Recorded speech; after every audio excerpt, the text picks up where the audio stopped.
Good morning everyone. सभी online students को भी सुरभित, पुष्पेंद्र, पूजा, संजय और सभी को गुड मॉर्निंग।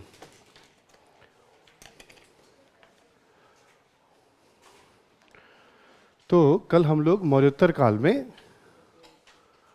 ना,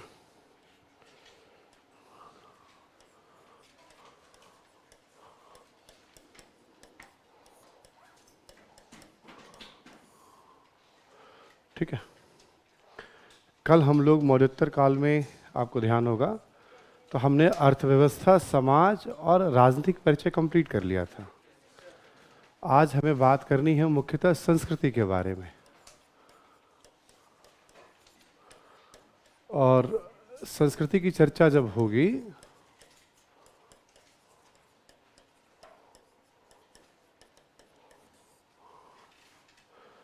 तो ये दो हिस्सों में बंटने जा रहा है। संस्कृति जो है आपका, एक स्थापत्य है और एक मूर्तिकला है।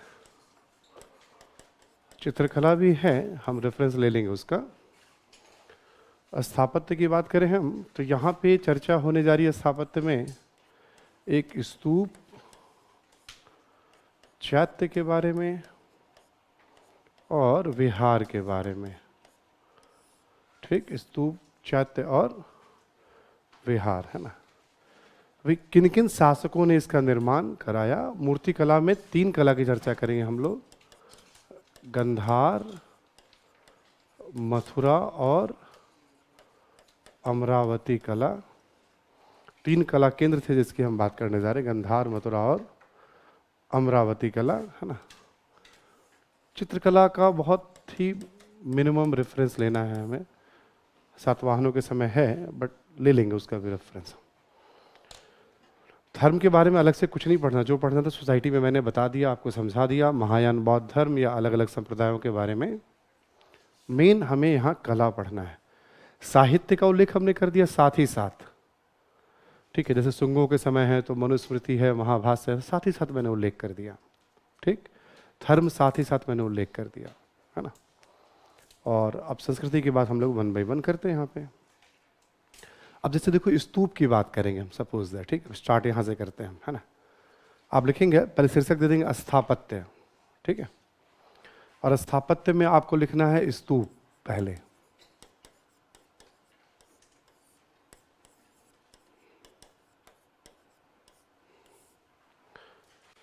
अब जैसे हम स्तूप बोले ना तो पीछे वाली पूरी कहानी आपको ध्यान आनी चाहिए। स्तूप की संरचना क्या होती है, याद है ना सभी को। शारीरिक, पारिभौगिक, उद्देशिक, 3 तरह के स्तूपों की हमने बात की थी आपसे। शारीरिक, पारिभौगिक और उद्देशिक, ये 3 टाइप ऑफ स्तूपों की परिभाषा में। स्तूप की परंपरा पहले से थी, ठीक है, ये बताया था आपको हमने। संभवतः बुद्ध ने भी इच्छा जाहिर की हो, ताकि उसका मकसद था कि आने वाली पीढ़ी उनके ज्ञान या उनके विचारों को ध्यान में रखे, उस पर अमल करे, उस पर आचरण करे, ठीक है। ये पॉइंट भी एक्सप्लेन किया था कल मैंने आपको याद है सभी को। जब मैं स्तूप बता रहा था तो ये पॉइंट्स भी दिखाया था मैंने आपको।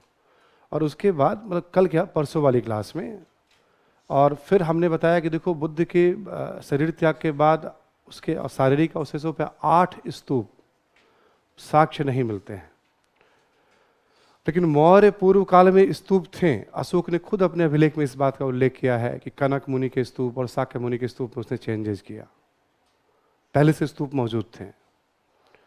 परंपरा कहती है कि अशोक ने 84,000 स्तूपों का निर्माण कराया। इस बिंदु को लिखा है मैंने। यह अतिशयोक्ति हो सकती है, एग्जैगरेशन हो सकता है।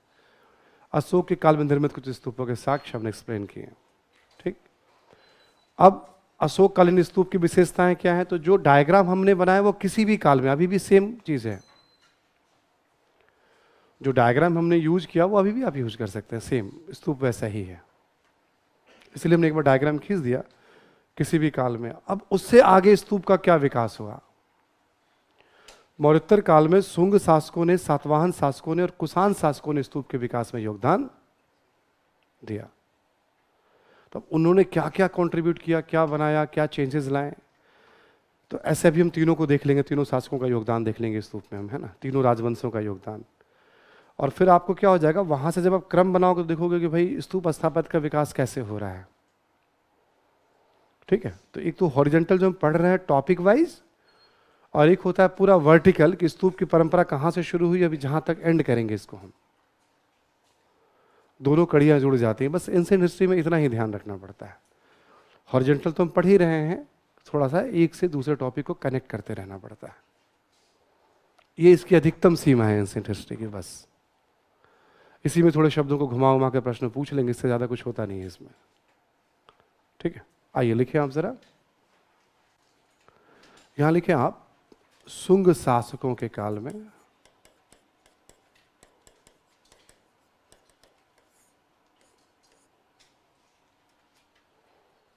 शुंग काल में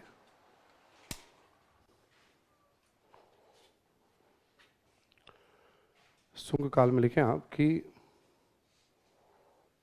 पहला पॉइंट इसमें लिखेंगे आप शुंग काल में कि इस काल में सांची, भरहुत, सांची, भरहुत इत्यादि स्थलों पर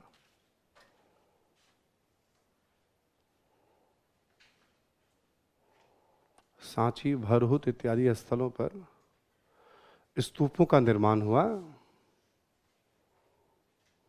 स्तूपों का निर्माण हुआ।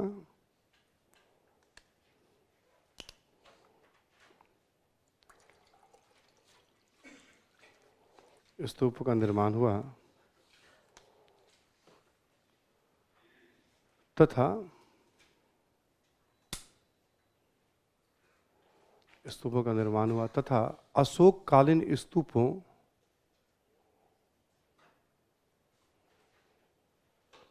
अशोककालीन स्तूपों के तोरण, अशोककालीन स्तूपों के तोरण एवं रेलिंग में लकड़ी के स्थान पर पत्थरों का उपयोग किया गया।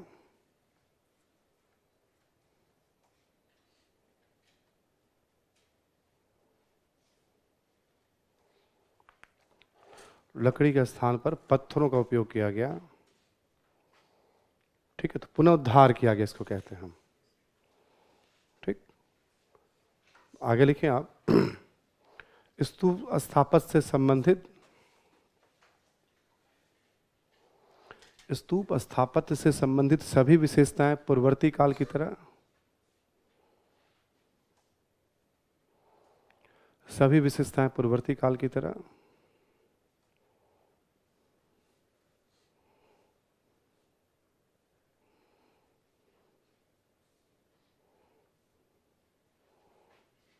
ठीक है, सारी विशेषता भाई, हर्मिका, अर्धगोलाकार ढांचा, रेलिंग, तोरण, प्रदक्षिणा पथ, छत्र, यष्टि, जो भी कॉमन फीचर में सब वैसे ही रहेंगे। तो यहाँ डायग्राम खींच देना, आपको खींचना है तो। नेक्स्ट पॉइंट लिखें आप, चूंकि इस समय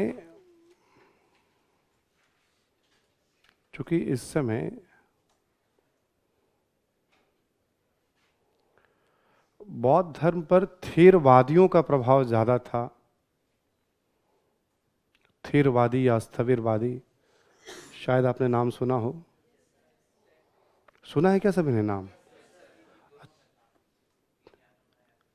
थेरवादी या स्थविरवादी के बारे में कौन बताएगा? रूढ़िवादी, पुरानी चीजों को, कठोर आचरण को मानने वाले। Very good. ये दूसरी बौद्ध संगीति में बौद्ध धर्म दो भागों में बट गया था, एक तरफ थेरवादी स्थविरवादी और एक तरफ महासांगिक और सर्वास्तिवादी। थेरवादी ही आगे चलकर हीनयान कहलाया और महासांगिक सर्वास्तिवादी आगे चलकर महायान कहलाया। ठीक है, किसी को नया तो नहीं लग रहा है ना? लग तो रहा है कुछ लोगों को नया इसमें भी। वो बस ठंड कुछ भूलना है और तथ्यों को जो है चाय कॉफी बना करके एकदम, ठीक है ना, ऐसे लिया और ऐसे लेकर के एक, ठीक है, बस तथ्यों की इतनी हैसियत है। और एक ही चीज है ना, उसी को तो बार बार पढ़ना है आपको। अभी मे भी पूछने में थोड़ा बहुत इधर उधर होगा या लगेगा आपको, ठीक है। आप कभी भी पूछिएगा ना, जैसे कभी कि अच्छा मैं कैसा कर रहा हूँ, मैं क्यों नहीं कर पा रहा हूँ, तो उसका उत्तर अब आप ही को देना है। कितने मन से पढ़ाई करते हैं, कितने मन से रिवीजन करते हैं। 2 क्लास है फिर भी केवल क्लास नोट्स पढ़ सकते हैं आप। अब आप मतलब शुरुआती दौर वाले तो नहीं है ना, आप तो मेच्योर बच्चे हैं, 5-7 महीने से आप पढ़ रहे हैं। अब आप शुरुआती फेज में बात अलग होती है ना, तो आप पढ़ सकते हैं आप केवल केवल क्लास नोट्स को। बट लगातार पढ़ेंगे तो थक जाएंगे। जैसे 2-2 क्लास यदि लगातार होती तो जरूर ब्रेक लीजिए यहाँ से जाने के बाद, घंटे 2 घंटे 3 घंटे का एक ब्रेक पहले ले लीजिए आप आराम से। ऐसा जबरदस्ती करेंगे तो फिर वो सब बाहर निकल जाएगा। फिर जब एक मेंटली ब्रेक ले लेंगे आप, फिर उसके बाद चलो देखते हैं आज हिस्ट्री में हमने क्या क्या पढ़ा, 1-1.5 घंटे का समय दिया, थोड़ा बहुत फिर से ब्रेक लिया और फिर एक बार दूसरे विषय में क्या पढ़ा, ठीक है। एकदम से ऐसा नहीं कि एकदम स्ट्रेच कर रहे हैं आप, देखिएगा आपका अलाउ करता हो तो पढ़ सकते हैं आप। वो बस फायर वाली बात होती है, पुष्पा डालोग है ना, ये मतलब फ्लावर समझा क्या है, ठीक है ना, फायर हूँ फायर। वो कुछ भी करा सकता है, ठीक है, कुछ भी करा सकता है यदि वो चीज, वो प्रेरणा रहती है अंदर तो, है ना, ठीक है। वो कुछ भी करा सकता है, तो वो कहते हैं ना एक्स फैक्टर,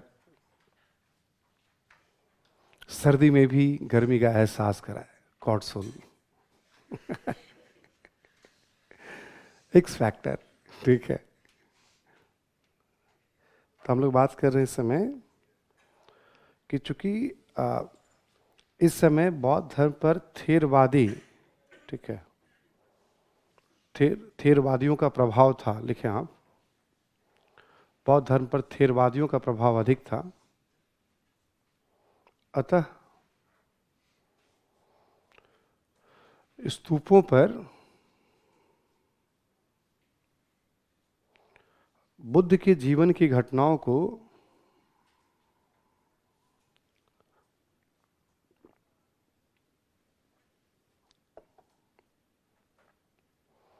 स्तूपों पर बुद्ध के जीवन की घटनाओं को प्रतीकों के रूप में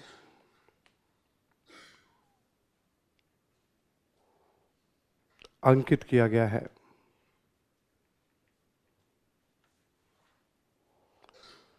प्रतीकों के रूप में अंकित किया गया है, जैसे प्रतीकों के रूप में अंकित किया गया है, जैसे यहां लिख लें आप, कमल, हाथी, चक्र, अश्व,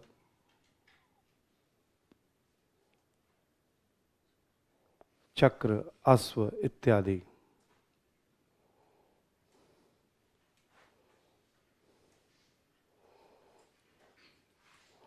मानसी ने भी और अनीश ने भी अच्छा उत्तर दिया इसका, गुड, जो मैंने पूछा था अभी आपसे, ठीक है। ध्यान रहेगा सभी को। अब ये प्रतीक आपको याद है ना, बुद्ध की जीवनी में कमल या हाथी किस चीज़ का सिंबल है, चक्र है, अश्व है, ठीक है। तो बुद्ध की मूर्तियां नहीं बनेगी, थेरवाद में मूर्ति पूजा वगैरह है नहीं, ठीक है। जब महायान का प्रभाव होगा उसके बाद, अच्छा ये अंकन कहाँ होता है, जैसे मान लो ये है आपका स्तूप, ठीक है, और हमने कहा चारों तरफ प्रवेश जो रेलिंग बना हुआ है, तो रेलिंग की दीवारों पे खूब सारी वो चीज़ें प्रतीक बनाए जाएंगे। और जो तोरण बनता है, ठीक है, जो प्रवेश द्वार बनता है, ठीक है, तो तोरण के ऊपर भी ये जो बरेरी होता है और ये जो इसका पिलर होता है, सपोर्ट होता है, इस सब पे भी अंकन किया जाएगा बुद्ध के जीवन की घटनाओं को। सबसे ज्यादा कहाँ पे, तो वेदिका सुरक्षा घेरा पे और तोरण पे। कोई भी स्तूप देखेंगे खूबसूरत, उसमें नक्काशी मूर्तियां वगैरह करी गई हैं। जब महायान आ जाएगा तो मूर्तियां बनने लगेंगी। जहाँ हीनयान का प्रभाव होगा वहाँ बुद्ध के जीवन की घटनाओं को सांकेतिक रूप से कमल दिखा देंगे, वो चक्र दिखाएंगे, अश्व दिखाएंगे, वृषभ दिखाएंगे, शेर, मतलब इस तरह की चीज़ें, मतलब ठीक है। अब मौर्यों के समय पशुओं की मूर्तियां तो बन रही है ना बहुतायत में, एटलीस्ट जब राज परिवार खुद ही स्तंभों के ऊपर मूर्ति बना रहा है। मूर्ति कला तो है ही भारत में, तो प्रतीक के रूप में बताए जाएंगे। तो ये शुंगों की विशेषता होगी। शुंगों के बारे में ये भी हमने बताया था, शुंग शासक पुष्यमित्र को बौद्ध धर्म का संहारक के रूप में बताया जाता है। लेकिन हमने ये भी कहा था पुरातात्विक साक्ष्य से पुष्टि नहीं होती है। उस पुराने स्तूपों का पुनरुद्धार मतलब ठीक है, राज्य ने किया या नहीं किया, उस काल में हुआ, वरना संहारक कभी नए स्तूप को स्थापना थोड़ी करने देगा।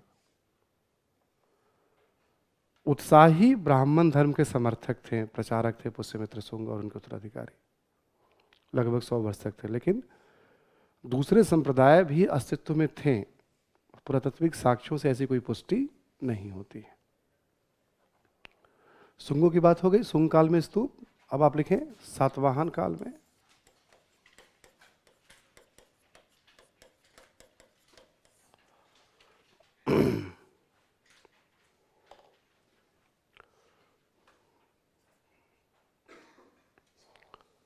लिखें सातवाहनों का शासन काल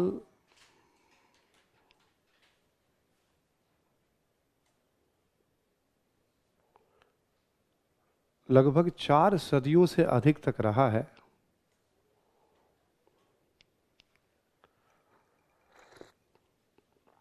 चार सदियों से अधिक तक रहा है।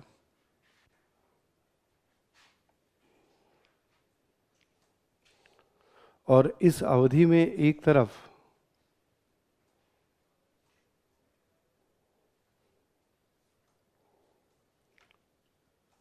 पारंपरिक बौद्ध धर्म का प्रभाव था, पारंपरिक बौद्ध धर्म का प्रभाव था, तो दूसरी तरफ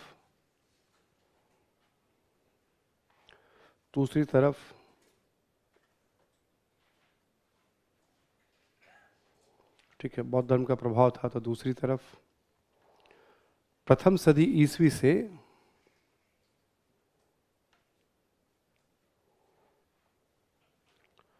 महायान संप्रदाय के प्रभाव का भी विस्तार हुआ। महायान संप्रदाय के प्रभाव का भी विस्तार हुआ।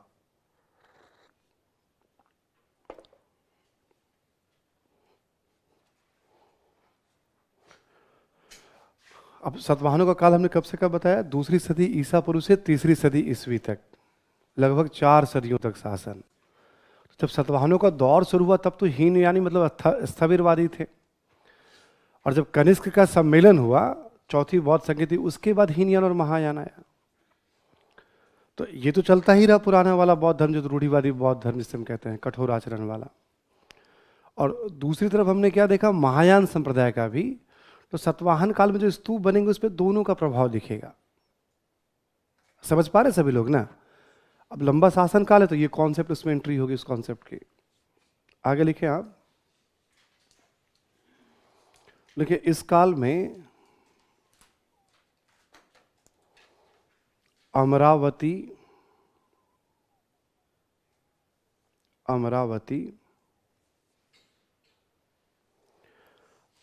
को ही प्राचीन ग्रंथ में धान्य कटक कहा गया, जो इस बार पीटी में पूछा था। अमरावती को ही धान्य कटक कहा गया है ना।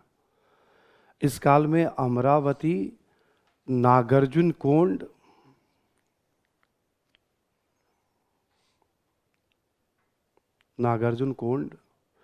ब्रैकेट में लिख लें आप, विजयपुरी, इसका प्राचीन नाम रहा है विजयपुरी। अमरावती, नागार्जुन कोंड, कौमा, जगई पेट एक जगह का नाम है, आंध्रा में है ये भी। जौ और गौगा, जगई पेट होता है ना हम सबके पास, तो जगई पेट, कौमा, भट्टी प्रोलू, एक ही नाम है ये, गोलू की जगह प्रोलू कर दीजिएगा, भट्टी प्रोलू।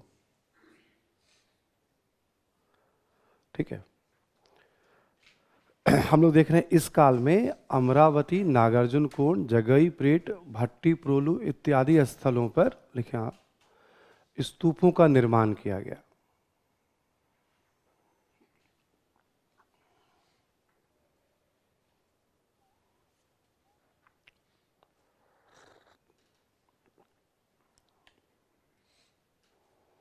ठीक है। इत्यादि स्थलों पर स्तूपों का निर्माण किया गया। नेक्स्ट लिखें आप, स्तूपों का निर्माण किया गया।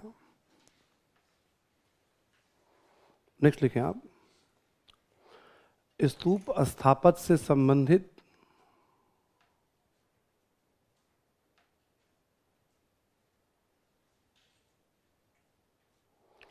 सभी विशेषताएं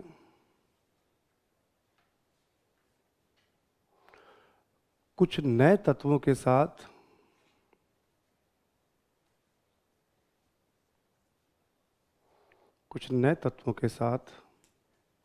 दिखाई पड़ती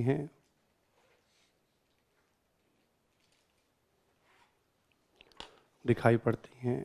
जैसे संगमरमर का अधिक उपयोग, पत्थर का तो यूज कर ही रहे हैं हम लोग, संगमरमर का भी अधिक उपयोग कर रहे हैं, अधिक उपयोग, तथा अमरावती के स्तूप में मेधी का विस्तार,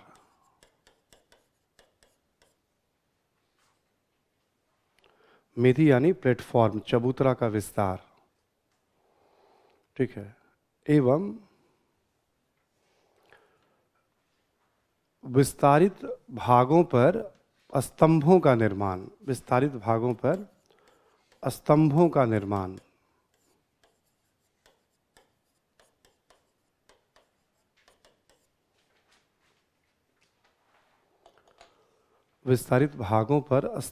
निर्माण, इसे आयक स्तंभ कहा गया है। ब्रैकेट में लिख लेंगे आप, इसे आयक स्तंभ कहा जाता है।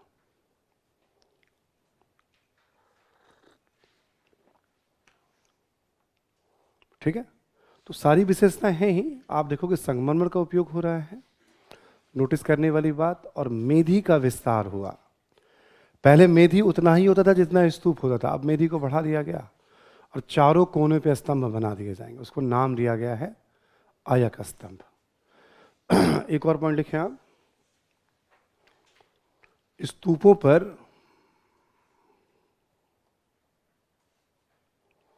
बुद्ध के जीवन की घटनाओं को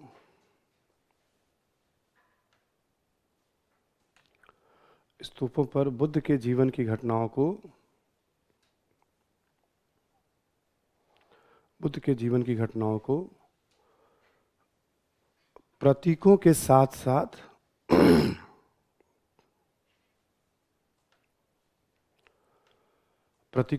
साथ मूर्तियों के रूप में भी अंकित किया गया है।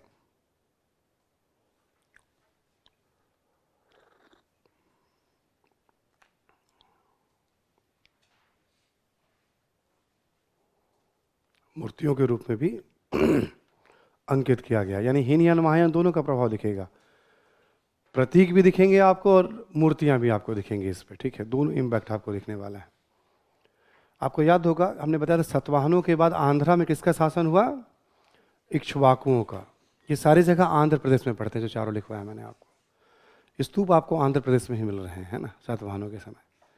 इक्ष्वाकुओं ने भी इसमें पुनर्निर्माण कार्य करवाया था, उन्होंने भी बौद्ध धर्म को काफी संरक्षण दिया था। ठीक है, इक्ष्वाकुओं ने बौद्ध धर्म को संरक्षण दिया था। तो शुंगकालीन स्तूप, सातवाहन कालीन स्तूप, देखिए आप, कुषाण काल,